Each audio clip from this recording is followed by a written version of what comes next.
Hello and welcome to another episode of Smart Freight Conversations, the Catalyst series, where we share interesting and important conversations with industry experts about freight decarbonization and the drive towards a zero emissions logistics industry. My name is Andy Golding. I'm the head of Academy here at Smart Freight Center, or SFC, as you'll hear us call it, and I'm your host for today. Today, we're flipping the script a little bit.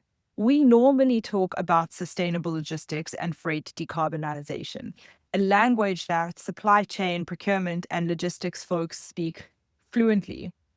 But what about the sustainability folks who aren't necessarily so well versed in the complexities of 3PLs and load factors? We're relying on them, these sustainability teams, to drive organization wide decarbonization. So let's bring them into the logistics world. So today, we're talking about logistics for sustainability professionals. Joining me for this episode is Kelly Hobson.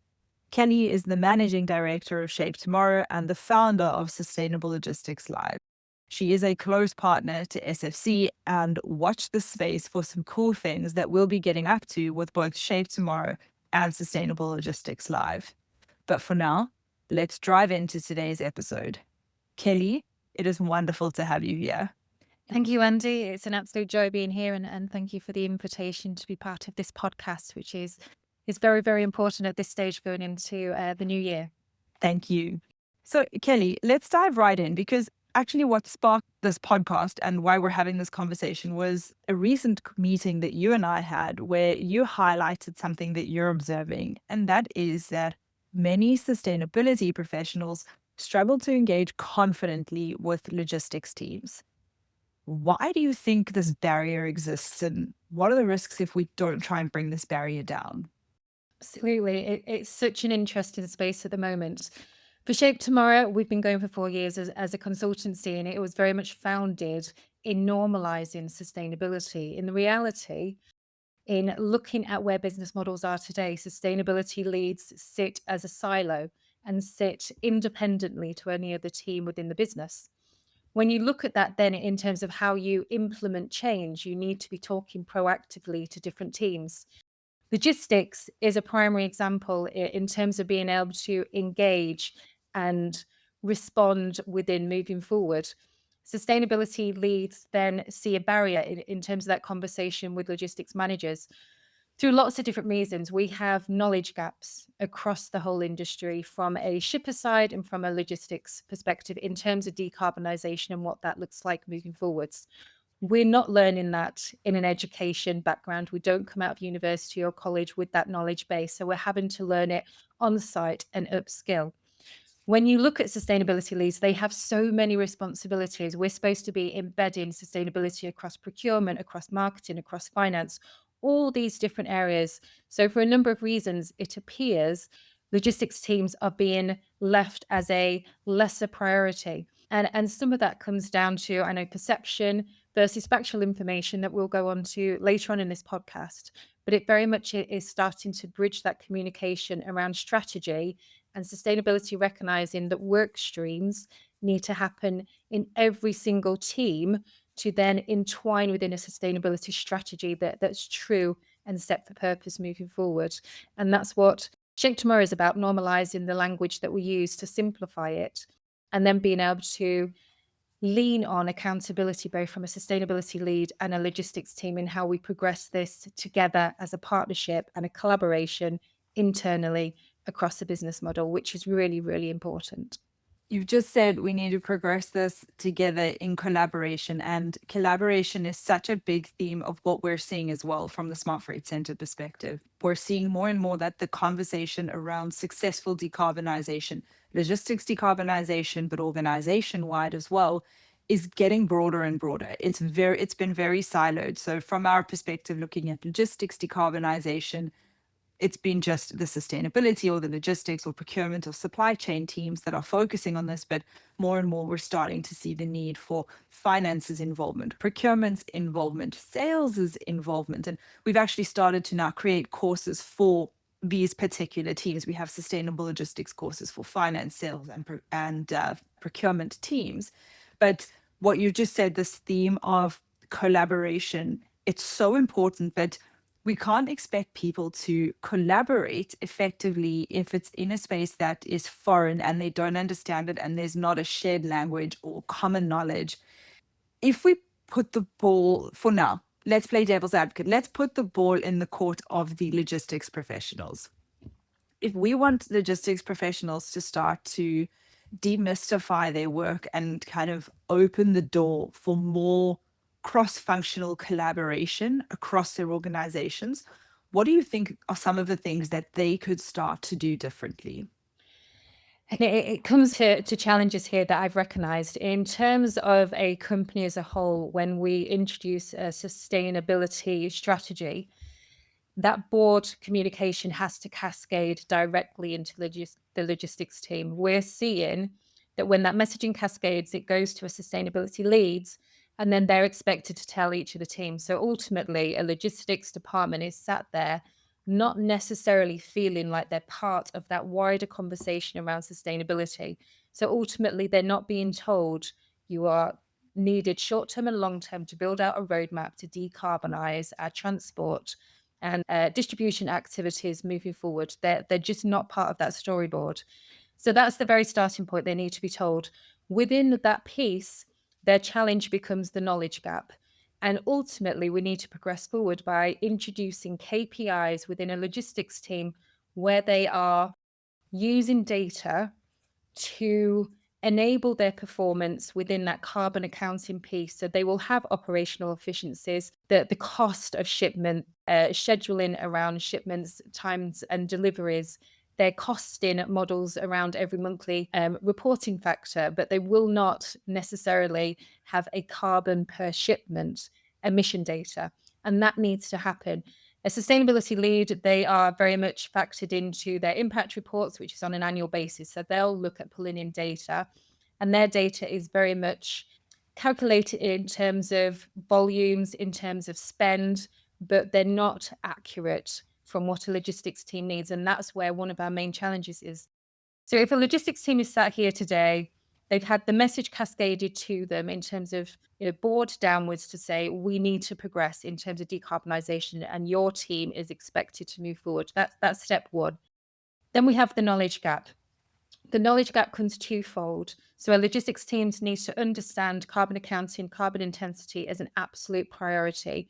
And their low-hanging fruit is actually reaching out to their third-party logistics service providers who have access to this type of information and have the expertise because they know best practice. They've worked with lots of different industries and lots of verticals, so they can come into a business and say, ultimately, short-term and long-term, these are your opportunities.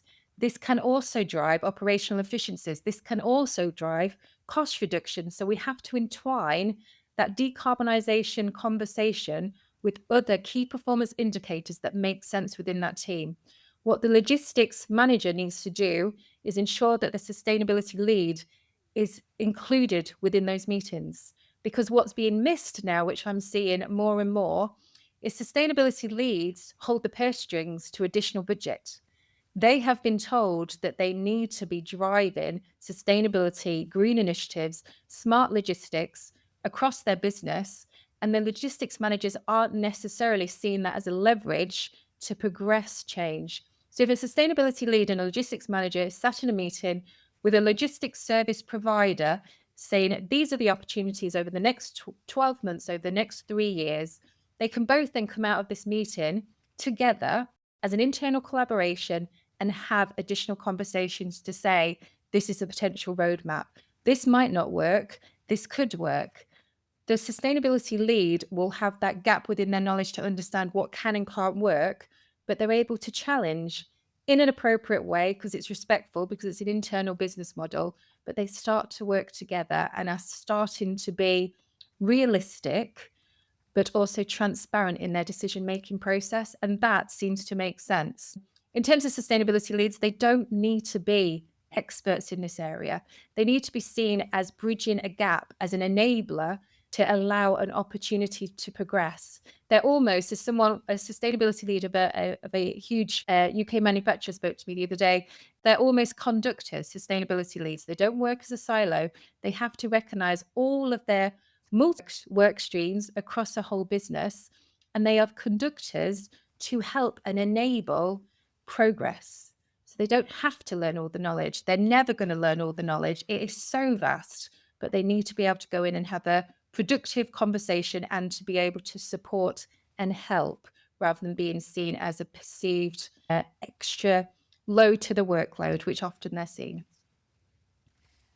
I love the analogy of them being conductors because it makes perfect sense, right? They themselves are not actually taking the action to decarbonize or lower emissions or shift mode, etc. But they are the ones, the sustainability leads, who need to equip and enable the various teams in the organization who can make that change. But at the same time, being a conductor, you have to understand how different instruments work if you're conducting an orchestra. So they don't need to be able to play the instrument at maestro level themselves, i.e., they don't need to be able to manage logistics at maestro level themselves. But these sustainability leads do need to know enough about how it works to conduct it effectively. And that's where this knowledge gap that you've spoken about becomes so important. And what you were also talking about, just get in the room and have a conversation. This, I love to call this organizational same pagedness. It's an entirely made up word, but we're going to go with it because so often I have one set of priorities as the logistics person. You have another set of priorities as the sustainability person. And if we zoomed out a little bit, we're actually trying to achieve the same thing. But because we don't have that organizational same pagedness, we're sometimes even working cross purposes unintentionally, where if we pooled our resources, got on the same page and worked together, we could massively scale impact. And I think something critical that you've said as well is so often it's sustainability leads who may hold the purse strings to extra budget, which can be massively valuable. So, logistics teams, tap your sustainability leads, get them in the room, have the conversation, and let them conduct this orchestra as effectively as possible. So, Kelly, based on what we've just spoken about, organizational same pagedness, getting in the room, having a conversation, conducting the orchestra, have you seen any communities, initiatives, either formal or informal, where we're creating the space for this cross functional collaboration and communication?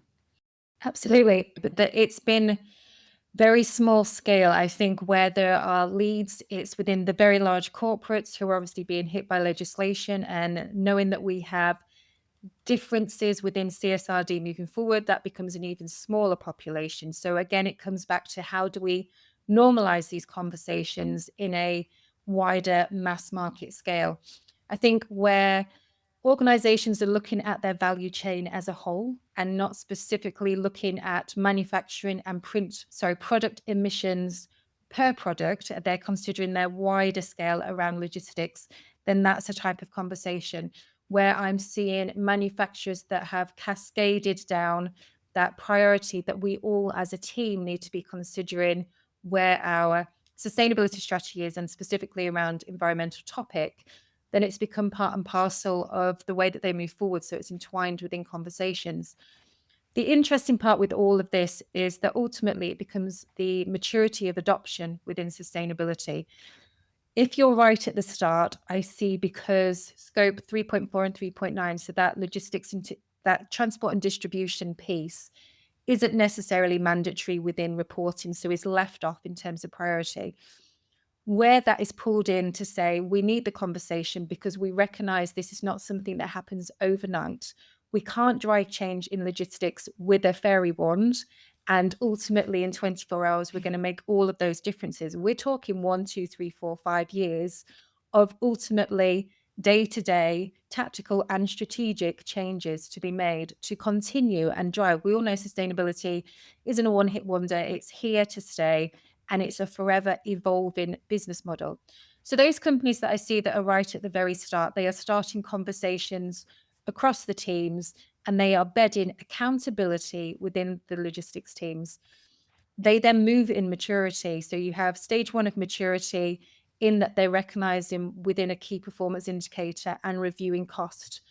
As you see progression within multiple teams that are working with procurement because they understand carbon accounting, they've potentially reduced air freight that's obviously up to 50 times higher than ocean shipping. All of those changes are making. And you see impact champions that are coming together within a business and recognizing where there's ongoing initiatives that can help within an internal business. Where I'm seeing wider conversations is within associations. So areas where you've got multiple members coming together outside of competitive advantage, they're recognizing that together they need to collaborate, whether that's lobbying for new policy, whether it's coming together to create buying groups to ensure that they've got better access to renewable energy.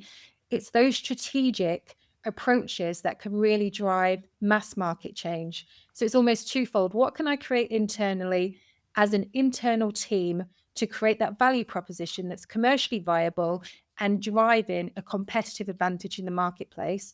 But also, where are those key levers that I can't do by myself that are causing challenges in creating that decarbonisation journey? And what do I need to collaborate either cross vertical with associations to make that change more viable, either on a regional scale or obviously from a global perspective in a lot of those areas? So there are plenty to do. But from my perspective, that was why Sustainable Logistics Live was founded this year. It was really an opportunity to bring sustainable leads and logistics teams, procurement teams, operations teams together in a room, but then with consultants and logistics service providers as well, because all of them together is the ecosystem that we need to be driving change.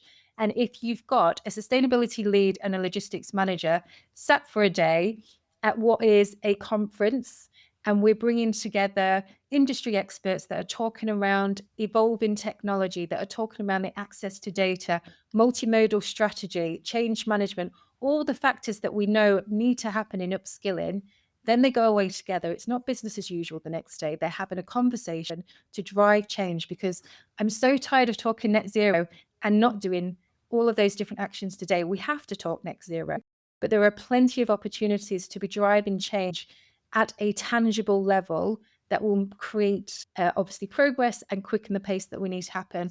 But it is about getting this community together, and we can do a lot more in this space to get them together, to get them to talk, and then to move forward. Rome wasn't built in a day, but every brick that they laid counted. Absolutely.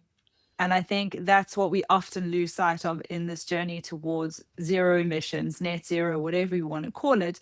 It's we like to focus only on the end result, but what's going to get us there is the tiny incremental steps that we take along the journey. And those are what these conversations are so important, because this is what having these different groups in a room can catalyze, which is so critical. So you've spoken about the internal lens, the external lens, having internal collaboration, external collaboration for the things that you need broader reach for, or expansive reach for.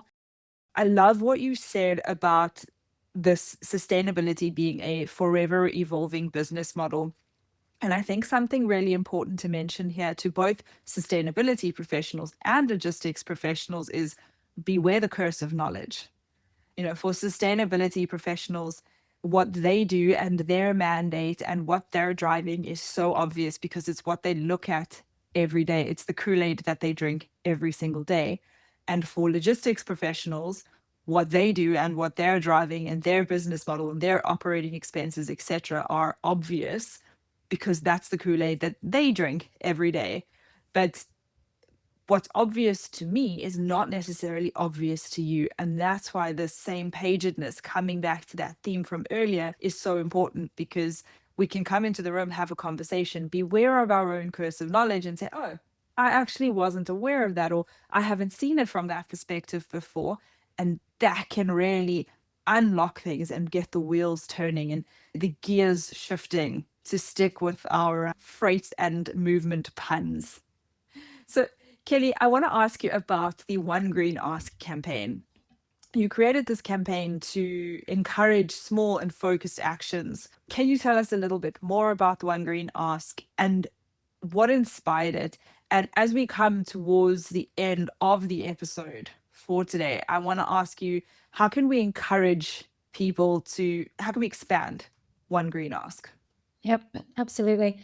Again, I think when we look at logistics, supply chains are so complex, and we look at the bigger picture very quickly, and it can be quite scary in terms of logistics if you're looking at a global, complex, system-led infrastructure that is dependent on goods moving day to day, week to week, and ultimately that is the heart of a business. We have to get our goods obviously to the consumer, otherwise the sales don't appear and the business is obviously not thriving.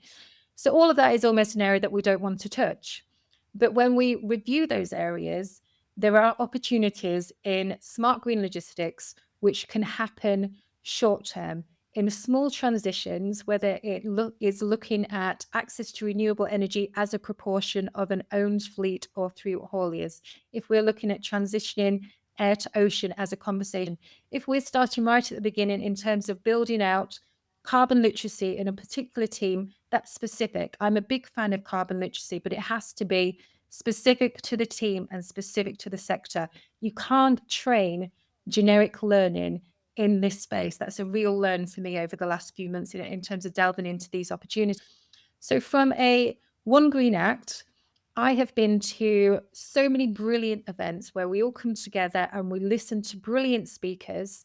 But sometimes I have come away thinking, all of those areas that's been talked about is quite high level with big budgets and aren't necessarily relevant to my clients. So I've come away almost back to business as usual tomorrow, and I just carry on doing what I've done forever. So ultimately, Sustainable Logistics Live was about creating something where there was a clear agenda in terms of learns. We knew who the audience was. They're very targeted in terms of who do we need to get into the room to make progressive change. And at the end of each of the days that we've completed the agenda, I wanted to ensure everyone was going away actioning. Otherwise, it's almost, what is the point? That they've put a day to one side to join us, which is incredible. But if you haven't learned, and if you're not taking something back in the business, then what was the point in taking a day out of your very incredibly busy week? So ultimately, One Green Ask is to say, what do we do in terms of starting that ripple of change? And I'm a big fan of ripples, obviously blending into the big waves of change. So what can we all do? And ultimately, all of that messaging is around the events, and all of that messaging is around communication throughout this year to prompt people to consider, okay, I've learned all of this, but from a change management perspective, from a leaning into third-party service providers, from just opening the door to a team that I haven't spoken to yet and understanding what their barriers of change are, let's think about that. And then it almost prompts that change. And as we move into our next year, so 2026, our event theme is Collaborate to Accelerate, which obviously you know that I'm a big fan of it in terms of connecting all of the dots, connecting so many different conversations. And realistically, we do need to put this at the forefront of thinking moving forward. What can we do internally as an internal collaborator? Then what do we do externally to create something that's beneficial for a number of companies? Or just driving that triangle between a logistics team, a third-party service provider, and the sustainability lead to bring all of those together. So for me, then, it is obviously moving forwards to create something that is commercially viable and transparent in making change that's immediate, rather than thinking 2030 is a target, 2050 is a target, but we don't know how we're actually getting there, if that makes sense. It's what are the bricks, right? What are the bricks that we can lay now to help us get to, we've built Rome by 2030? And what are the bricks that we need to start laying now to be able to do that, to be able to achieve that? Absolutely. And there'll be mistakes obviously on the way. They have to Of learn. We course. have to access that learning along the way. Yeah. But baby steps can help. We don't have to restructure a full supply chain in a week. It's not doable anyway. But we can look at certain areas and lean into the third-party service providers that have that expertise to then start those conversations. So I think, yes, just being able to prompt and hopefully then instigate conversations is a starting point. And I think that's so important, that things will go wrong. This will not be a smooth journey, but the learning journey and the path to change is never smooth and easy. Like, things will go wrong, mistakes will be made, and you will learn and get better from it along the way. But we have to keep moving forward, small incremental shifts, and not necessarily comparing to massive change. That's, so often we see massive change that a company has achieved zero emissions on X, but we don't see all of the small steps and all of the background work and all of the stuff that went into that. And I think thinking through a lens of incremental shift, incremental change is what will help us achieve those big, sometimes scary objectives. Absolutely. So, Kelly, as we round out today's episode, if someone is listening today and they want to start bridging the gap in their own organization, what is one very simple and very quick step that they could take this week?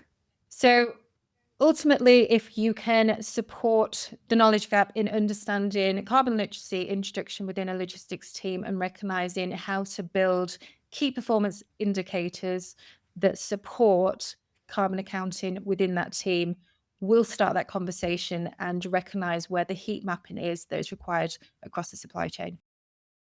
Thank you, Kelly. So I think we've covered so much ground in this episode. We've looked at the importance of bringing decarbonization in as a KPI for logistics teams. We've spoken about the importance of getting logistics and sustainability to speak to each other, get that organizational same pagedness and drive forward together.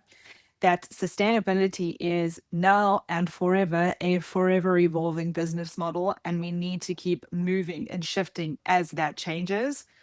And this requirement for collaboration. And as you've already said, the theme for Sustainable Logistics Live in 2026, collaborate to accelerate.